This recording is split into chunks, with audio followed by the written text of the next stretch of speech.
Vamos lá, gente. Segundo tempo do último tempo da aula de História dos 12 Passos e os 12 Passos. A gente estava falando, né, do quinto passo: admitimos a Deus e a nós mesmos e a outro ser humano, a natureza exata das nossas falhas. Quando eu admito a Deus, né, eu fazendo o quarto passo, admito ao outro ser humano, né, a natureza exata das nossas falhas, quando eu fiz um inventário para entender tudo que eu fiz, tudo que aconteceu na minha vida. Né? O sétimo passo é: humildemente pedimos a Ele que removesse nossos defeitos. E aí você vê a cronologia dos passos, né? Quando você está lá no segundo passo, que você busca a sanidade através do poder superior. Terceiro passo, você entrega suas vontades. O quarto passo, onde você começa a identificar, né, tudo que precisa ser corrigido. Lá no segundo passo, quando eu espero que meu poder superior me devolva a sanidade, é onde eu começo a criar esse parâmetro para identificar os meus defeitos de caráter. Porém, não é lá no segundo passo que eu trabalho isso. Aí já é lá no sétimo. Por isso que a ordem cronológica dos passos funciona, porque ele vai te preparando para o próximo passo. Por isso que é os passos. É um de cada vez. E eles só funcionam, os passos só funcionam quando é feito na ordem cronológica dos passos. O primeiro passo tem que ser bem feito, bem estudado, bem organizado na sua cabeça para você passar para o segundo. É uma coisa que... O que acontece com o dependente químico? Qual é uma das características do dependente químico? Ansiedade. Imediatismo. Que é as coisas para amanhã. O cara tá com um problema que já vem se arrastando durante anos e quer resolver amanhã. Não vai resolver. Aí o que acontece? Mas se os programas dos 12 Passos funcionam tão bem, por que existe ainda tantas pessoas recaídas mesmo depois de conhecer o programa? Por causa exatamente da ansiedade e imediatismo do dependente químico. Porque em vez dele fazer direito, ele faz rápido. Ele quer já o resultado, que é para vir daqui a 6 meses, ele quer para ontem. Ele não entende que existe o programa, existe a ordem dos passos para ser feita na ordem, um de cada vez. E bem feito. Então, o primeiro passo eu admito, o segundo passo eu busco poder superior que me devolva minha sanidade, onde eu começo a ter umas crises existenciais e começo a ponderar o que é certo e o que é errado. O terceiro passo eu entrego minhas vontades, o quarto passo eu faço um inventário moral destemido, profundo de mim mesmo, onde eu vou me entender, me conhecer, porque talvez a vida inteira eu nunca tinha olhado para dentro de mim e percebido que tudo que está acontecendo na minha vida está dentro de mim e que eu preciso de resolver dentro de mim. Deixa eu só silenciar aqui. O quinto passo, eu admito, né, a Deus, a nós mesmos, né, a mim mesmo e ao outro ser humano, a natureza exata das nossas falhas. O sexto, eu me prontifico inteiramente a deixar que Deus removesse todos esses defeitos de caráter. Aí olha só, então eu vou orar para Deus, Senhor, né, meu poder superior, remova todos os meus defeitos de caráter. E eu vou continuar sendo miserável de sempre. Não é assim que funciona. Não é assim que funciona. Na verdade, oração é uma conjectura de uma palavra que significa ação e orar. Por isso que é oração. Não adianta eu pedir para Deus e não fazer minha parte. Porque para me corrigir alguns defeitos de caráter, provavelmente alguns podem estar tão enraizados que eu vou precisar de um poder maior que eu para me ajudar a corrigir aquilo. Olha só, o cara que tem problema com mulher, com prostituição, pode orar, tá, filho? Sozinho você não dá conta, não. O cara que tem problema com coisas que mais apegadas, tipo roubo também é um comportamento que raiz muito. Mentira, o mentiroso sofre mais. O mentiroso só olhando para ele parar de mentir. Porque sozinho ele não dá conta, não. Porque ele mente tanto que até ele acredita, mente até na oração. Então, olha só, tem comportamentos tão enraizados na minha vida que eu sozinho não vou dar conta. Que é aí que vem os passos. Nesse momento do meu programa, tá? Que eu chego lá no 7º, no 5º passo, que eu admito, que eu passo todo o constrangimento, né? De admitir todos os meus erros, que aí eu sofro esse processo. No 6º passo, eu já busco em Deus para remover, né, os defeitos de caráter, para mim não voltar a fazer aquelas coisas que eu fiz, que eu identifiquei no 4º, tive que assumir no 5º.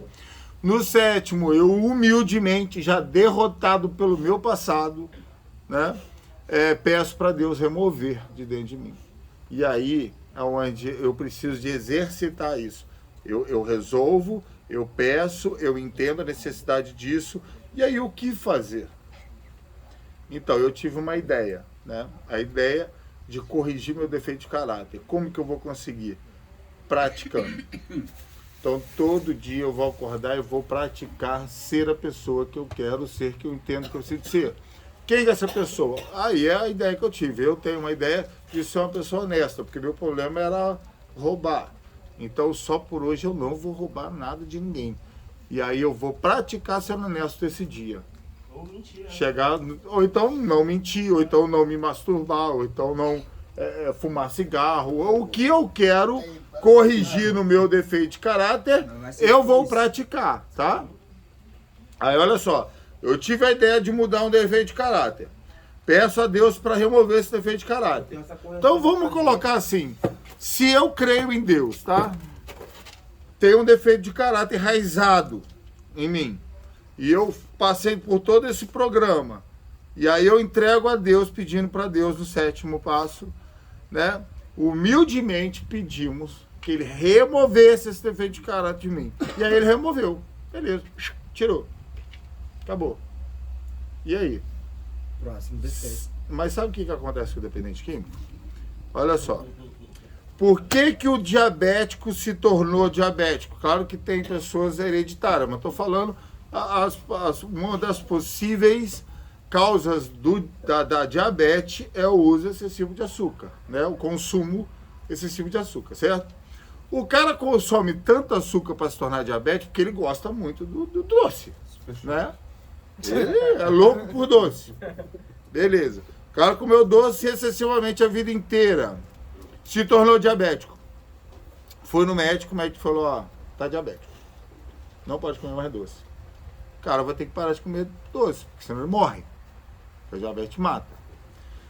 E aí vamos colocar que ele vai lá e, né, ora, busca e vamos colocar que Deus, né, venha sobre ele, bote a mão na ele e fala, meu filho, hoje eu te curo dessa doença. Não mais te pertence. Vá. Ó, livre. O que ele vai fazer? Vai comer doce. Vou comer doce. Vai comer doce. Vai comer. Aí o dependente químico quer que Deus te cure. Sabe pra quê? Pra usar droga. Porque se alguém vier, se Deus vier sobre você e falar, meu filho, eis que eu te liberto dessa maldição. Você vai falar, aleluia, agora eu posso usar sem problema. Por isso que não existe esse papo. Porque sempre vai haver a decisão minha de voltar ou não ao uso. Então, aí eu tô lá. Eu identifico, eu passo por todo o processo, do primeiro, do segundo, do terceiro, do 4º passo, identifico os defeitos, as insanidades, eu sei que eu preciso de mudar esse efeito de caráter, senhores. Oh, falando junto comigo, não dá. Aí, olha só, identifico que meu problema é mentira. Ora a Deus que humildemente remova essa característica de mentir de mim. Esse demônio. O que eu preciso fazer é começar a corrigir o meu comportamento todos os dias. Porque se simplesmente for simples assim, eu volto a mentir outro dia, porque isso aí é normal de nós. Quando nós não identificamos mais que aquilo é um problema, a gente volta com o mesmo comportamento. É a mesma coisa porque muitas pessoas com 3, 4, 5, 10 anos limpo recaem. Porque chegam ao estágio de achar que aquilo não é mais um problema na vida delas e que elas podem usar socialmente, de novo. Mas não existe, porque o nosso subconsciente é atemporal. A última memória eufórica que eu tenho do uso, quando eu recaio, todo esse tempo limpo não existe. E eu volto da onde eu parei. Porque a minha memória não tem data, ela é atemporal. Então, quando eu tenho uma ideia de corrigir um comportamento, eu preciso de levantar de manhã e falar, só por hoje eu não vou mentir. E aí eu passo o dia inteiro controlando a minha cabeça e a minha boca para não mentir. E aí o que eu estou fazendo nesse momento? Praticando um novo comportamento. Ele já é um hábito? Não. Ele já é um comportamento lapidado? Não. Eu estou praticando ainda. Porém, de tanto praticar, de tanto me corrigir, toda vez que eu quiser mentir, não fala isso. Não fala isso. Se eu mentir, eu vou lá, queridão, ó, menti, viu? Era mentira, foi mal, desculpa, tô querendo mudar isso em mim. Tem mania de mentir. Olha que maravilha. Olha o cara que tá buscando realmente mudar. Falei um negócio pra você ali, era mentira, cara. Tem esse defeito de ficar falando mentira. Aí o cara vai. De repente, de tanto praticar, se torna um hábito de não mais mentir, de não mais praticar aquele comportamento errado. E ao longo do tempo, aquele hábito se torna um comportamento. Aí o cara resolveu um problema. E aí sempre é o mesmo padrão. Eu tenho uma ideia, a ideia é o quê? É quando eu identifico algo que precisa ser mudado. Eu vou conseguir mudar assim? Não. Eu tenho uma ideia, eu identifico o que eu preciso de mudar. Eu pratico aquele novo comportamento para me reforçar em cima do comportamento antigo, evitando o antigo e reforçando o novo, praticando até se tornar um hábito, até se tornar um comportamento. E assim sucessivamente em todas as áreas da minha vida. Se eu mentia, eu não minto mais. Se eu roubava, eu não roubo mais. Se eu fazia coisas que me levavam ao uso, eu não faço mais. E aí eu vou lapidando todo o meu caráter, todo o meu comportamento, ao ponto de eu chegar numa estatura que esse uso de droga, esse uso abusivo de substâncias não se torne mais permitido pelo meu novo caráter. Um cara que se torna responsável, ele não volta a usar droga. Porque a responsabilidade que ele conquistou até agora, toda vez que ele pode até pensar, mas ele vai ponderar todo o desastre que vai ser na estrutura que ele criou.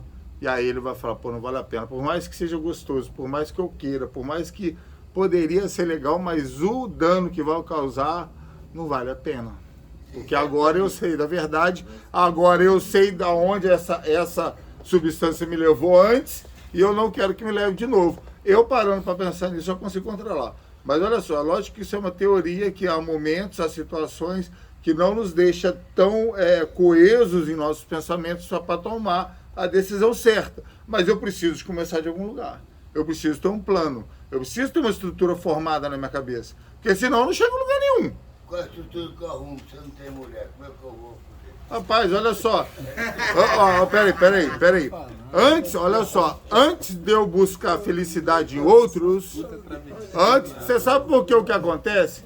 O adicto é a mesma coisa, o cara tá se arrebentando. O cara que usa droga, provavelmente ele não se ama, gente. O cara que usa droga, que bebe compulsivamente, que faz todas essas loucuras, o cara não se ama, não. Para. Entendeu? E aí ele busca amar outra pessoa, sendo que ele nem se ama. E aí ele bota a recuperação dele, a vida dele, a felicidade dele em cima de outra pessoa. E sabe que uma vez eu falei? Uma vez eu estava tão arrasado comigo mesmo, há muitos anos atrás, que eu pensei o seguinte: é um pecado eu agregar uma pessoa na minha vida. Sabe por quê? Porque eu comecei a identificar quem eu era.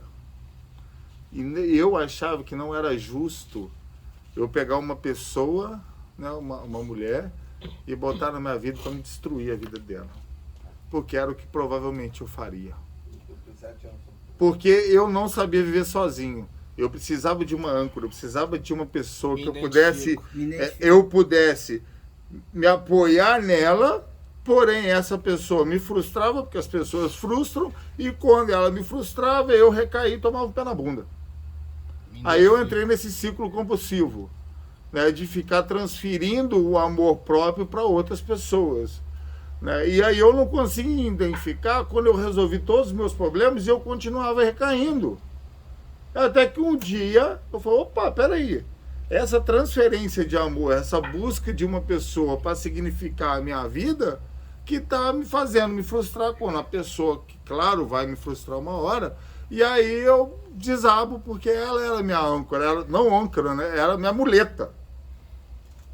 E aí a velha história que eu tinha aprendido há muitos anos atrás, quando eu fiz o curso lá no Jocum, que tinha umas aulas sobre relacionamento, eu lembrei na hora, quando eu identifiquei isso, que o quê? Até mesmo a Bíblia nos ensina isso. Nós precisamos de buscar a nossa vida, nossa felicidade individualmente. Eu preciso me entender como um ser completo, feliz, sozinho, tá? Eu preciso de ser feliz sozinho. Eu preciso de tirar essa maldição que a gente fala de eu sozinho eu ser uma quadrilha. Porque eu, antigamente, eu não estava mal acompanhado. Eu estava em formação de quadrilha sozinho. Porque eram tantos pensamentos diabólicos que não era eu mais um, não, parceiro. Era uma quadrilha. Então, por hoje, eu preciso ser amigo de mim mesmo, me corrigir nos meus pensamentos, ser feliz comigo. Cara, a coisa mais deliciosa que eu já vi na vida foi quando eu entendi isso, que eu morava sozinho, que eu chegava em casa, podia ficar do jeito que eu queria, tomar banho no dia que eu queria, porque lá na minha casa eu não posso ficar sem tomar banho, não. Minha mulher bota pra tomar banho, né, amor? A amor tá ouvindo ali. Mas quando eu morava sozinho, era uma maravilha. Porque eu podia fazer o que eu quisesse. E era legal, cara. Pra tomar banho mesmo.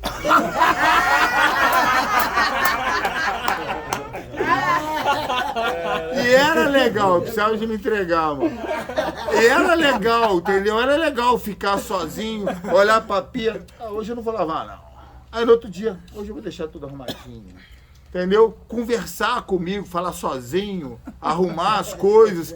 E aí eu comecei a criar uma base minha, entendeu? E aí quando eu busquei uma companheira, foi por opção, não por necessidade ou carência. E aí onde você tem respeito, porque você não usa ela como uma muleta, dando respeito e tendo respeito, porque você é uma pessoa completa, não uma pessoa deficiente emocionalmente, dependendo completamente do equilíbrio dela para ter equilíbrio. Porque ela vai criar uma responsabilidade tão grande de se manter equilibrada para te manter equilibrado, que ela vai romper.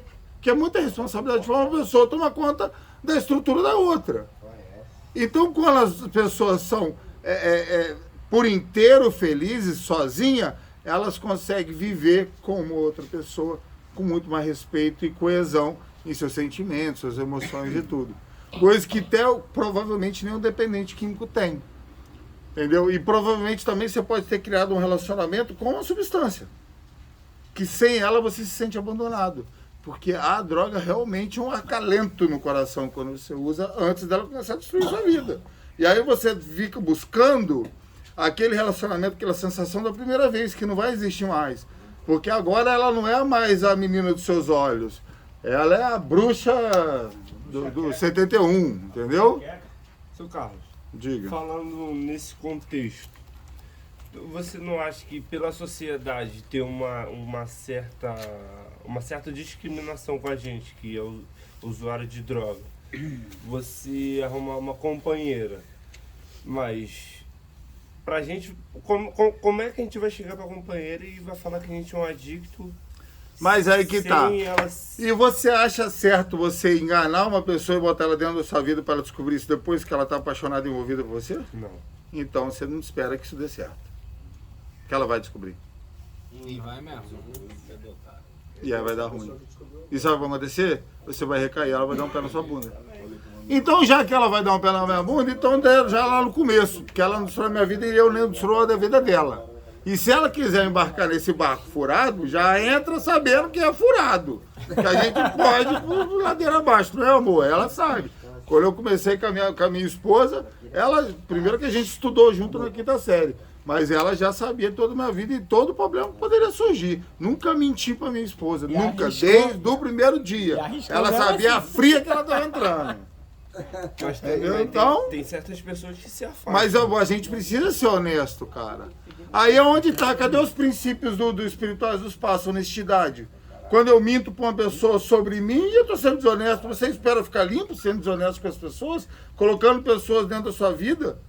que provavelmente você pode destruir elas e ainda destruir a sua, porque elas, descobrindo seu passado omisso, elas podem se revoltar e aí tudo desaba e você vai de ralo abaixo.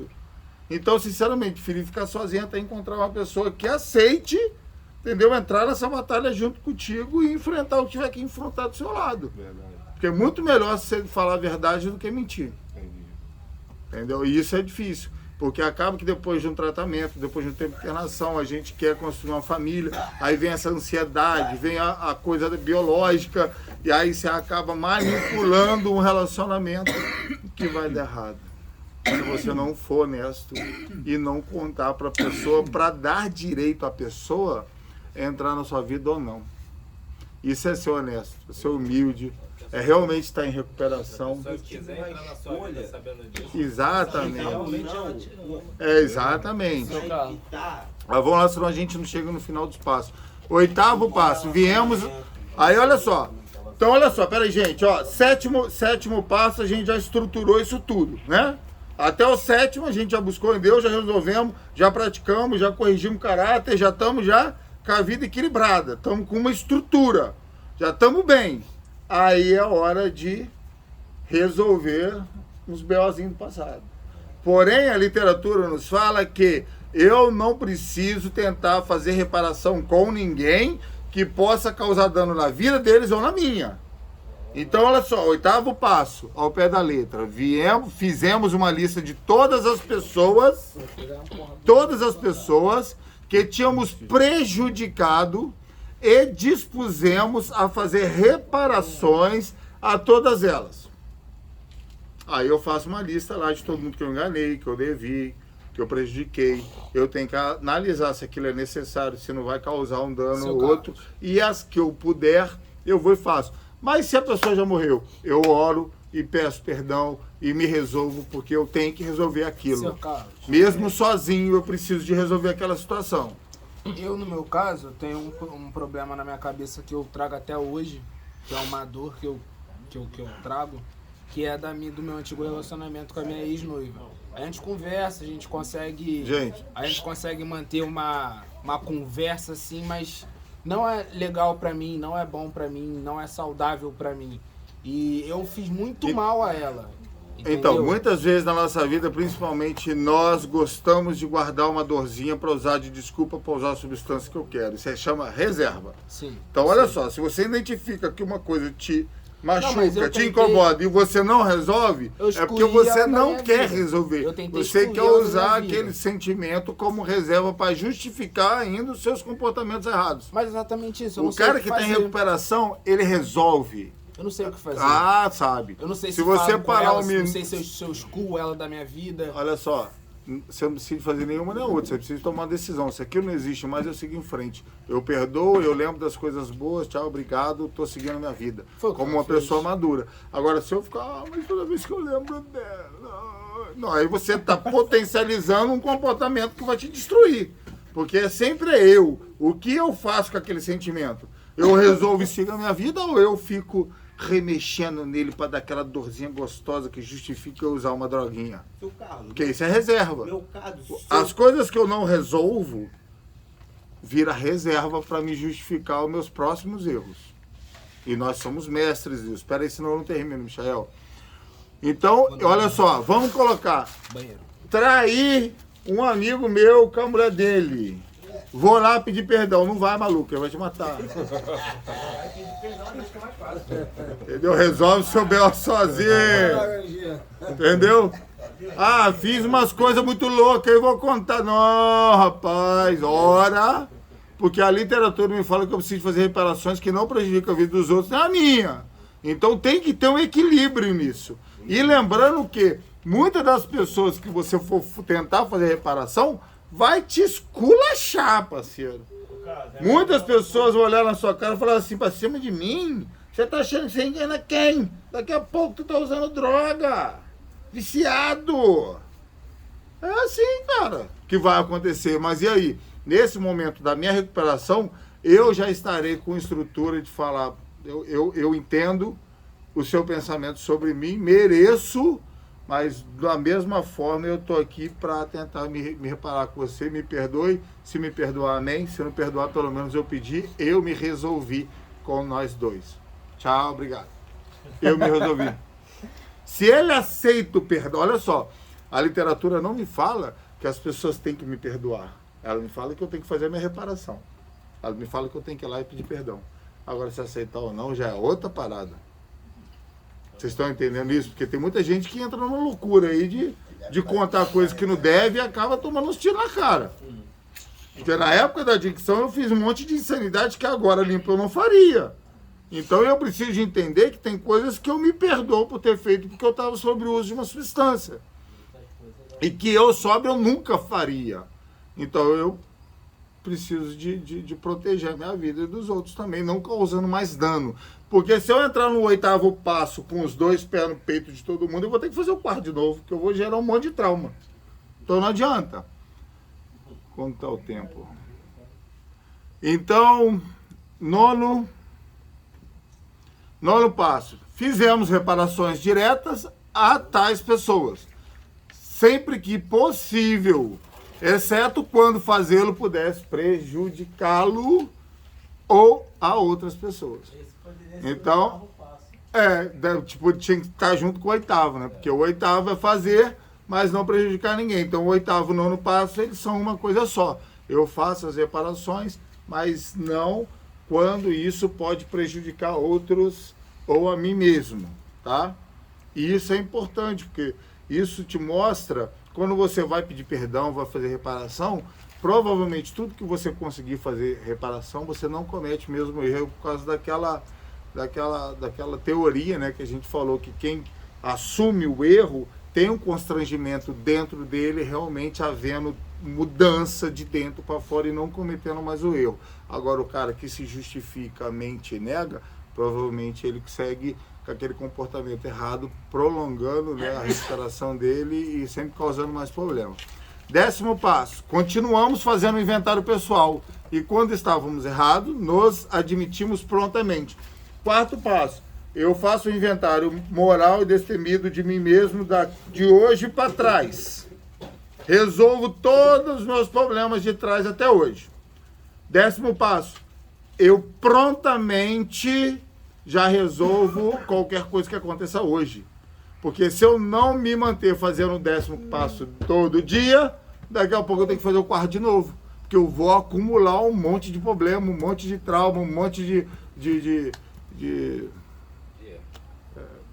Basicamente, ser uma pessoa responsável e concluir tudo que você... É a mesma coisa de Corrigir limpar a tudo que casa você e faz. sujar tudo de novo. Você limpa a casa e mantém ela limpa. Show. Porque senão é loucura, né? Não vai resolver nada. E isso é um defeito também de muito dependente químico que não entende os passos. Você precisa de resolver tudo fazendo o 4º passo. Mas depois do 10º passo, aí olha só, do 7º passo para frente, são os passos de uma longa recuperação. Recuperação a longo prazo é o exercício dos 5 últimos passos. Os 5 primeiros passos te dão o início de uma recuperação. Os 5 últimos te mantêm em recuperação. Os 5 primeiros eu entro. Os 5 últimos eu me mantenho. Fazendo o 8º passo, o 9º passo, o 10º passo, onde todos os dias, na hora que eu botar a cabeça no travesseiro, eu vou parar e vou pensar, e hoje, como é que foi o meu dia? Errei com o cara. Aí é onde eu faço aquele exercício. Eu vejo do meu ângulo, saio da situação, vejo no ângulo de fora, me coloco no lugar dele. Aí provavelmente eu reconheço que eu fiz errado. E aí eu particularmente, eu preciso de ir lá pedir perdão? Não. Eu não sou tão melancólico. Eu sofro sozinho o suficiente para mim não cometer o mesmo erro. Eu posso errar com uma pessoa, mas provavelmente eu vou me corrigir, eu vou ter uma resposta contrária se eu tiver a oportunidade de continuar convivendo com ela. Porque eu sei que eu erro, porém eu não persisto nos meus erros. Porque quando todo dia eu boto a cabeça no travesseiro, eu penso no que eu fiz no dia. E tentando, claro que às vezes eu consigo prontamente, às vezes eu dependo de uma prática de alguns dias, mas eu sempre corrijo aquele comportamento. Me tornando uma pessoa melhor, quanto melhor eu me torno para mim mesmo, mais longe de uso abusivo, de comportamento behavior, de comportamento maluco eu vou ter perto. Porque enquanto eu estou progredindo e evoluindo, cara, nunca eu vou ter uma regressão tão drástica do uso de uma substância. Então, 10º passo, me mantém em recuperação. 11º passo, buscamos através da prece e meditação melhorar nosso contato consciente com Deus, da maneira como nós o compreendemos. Melhorar cada dia, né? Rogando apenas o conhecimento da sua vontade em relação a nós e o poder de realizar essa vontade. Então, quer dizer, olha só, 10 passos que resolveram toda a loucura e a bagunça da minha vida. Aí agora eu busco um poder superior a estabilização dos meus sentimentos, da minha parte espiritual, que para abrir um caminho que eu possa realmente percorrer com mais segurança. E aonde eu me entrego a uma religião, a uma espiritualidade que vai me dar o suporte espiritual para me manter nessa caminhada de recuperação. E aí o 12º passo, que é o mais importante de todos no final de qualquer tratamento, de qualquer coisa que nós possamos fazer. Nós estamos aqui passando um curso de terapeuta, para o final do curso eu ser capacitado para ajudar outras pessoas. Os passos é o quê? É um programa que vai te tirar do zero, vai te formar uma outra pessoa, para o final você ajudar outras pessoas a entrarem nesse programa e mudarem como você mudou. 12º passo. Tendo experimentado o despertar espiritual, como resultado desses passos, procuramos levar essa mensagem a outros adictos e praticar esses princípios em todas as nossas atividades. Então, quando eu termino o meu programa dos 12 passos, eu estou numa estatura de poder ajudar outras pessoas a saírem do buraco, na lama, da rua escura que eu me encontrava antes. E isso vai me manter também em recuperação a longo prazo. Por quê? Porque lá no 12º passo, eu provavelmente já esqueci de onde eu vim. E essas pessoas que eu vou ajudar vão me lembrar todo dia. Porque cada um que entra aqui me lembra como é lá da onde eu saí. E eu nunca me esqueço quando eu vejo igual o Luiz Eduardo que chegou. Ele chegou de uma situação usando uma substância a qual eu passei por isso em 2010, 2011. E eu sinceramente, eu consigo sentir a dor dele. Eu olho para ele, eu sei que ele está passando. Eu olho ele andando, eu sei a dor que ele está sentindo. Quando ele veio falar comigo de dia, eu sabia o que ele ia falar. A minha identificação com ele foi tanta que quando eu falo, ele escuta e eu, através de poucas palavras, eu consegui acalmar ele, ajudar ele a não desistir, a não criar problema. Eu até fiquei com medo dele tentar, né, fazer alguma coisa, mas eu fiquei de olho, fiquei sempre preocupado com ele, fiquei levando mensagem da filha dele, porque eu sei o desespero que é uma situação que ele se encontra. E ele me faz me lembrar nitidamente 24 horas atrás, quando eu estava no uso.